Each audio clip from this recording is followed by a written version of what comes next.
X এর মানটা হচ্ছে জিরোর চেয়ে বড়, ওয়ানের চেয়ে ছোট, তাহলে সবচেয়ে বড় মান ওয়ানের চেয়ে ছোট কি হতে পারে? 0.99। তাহলে এক্স এর মান 0.99, 2x এর মান গুণ করলে কত হবে? 1.98। এইচ স্কয়ার করলে কি মানটা আরো ছোট হয়ে যাবে, আর এক্স প্লাস ওয়ান করলে হয় 1.99। এই মানটা সবচেয়ে, একটা দশমিক সংখ্যা গুণ করলে মানটা আরো ছোট হয়। 2 3 4 7 সংখ্যাগুলো গড় বিচ্যুতি কত? আচ্ছা প্রথমে আমি চিন্তা করি গড় কত, তাহলে কত হবে? 2 প্লাস 3 প্লাস 4 প্লাস 7 ভাগ 4, তাহলে কত হয়? 2 3 5 5 9 9 16, 4 হচ্ছে না? এখন আমরা গড় বাদ দিব, আগে বের করব বিচ্যুতি কত।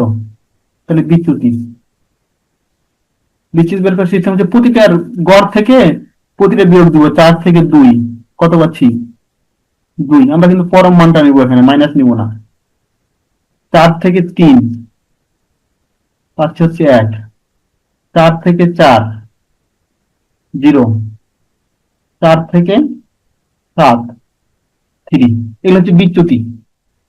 এবার যদি গড় বিচ্যুতি বের করি,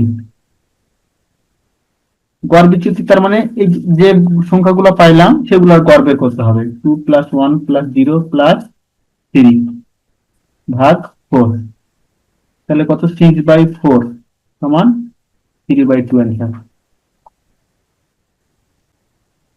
এটা সমাধান, এটা শুরু করি তাহলে -2 থেকে 3x-1 থেকে 2, তাহলে এখান থেকে লিখতে পারি কত? -2 প্লাস 1 3x,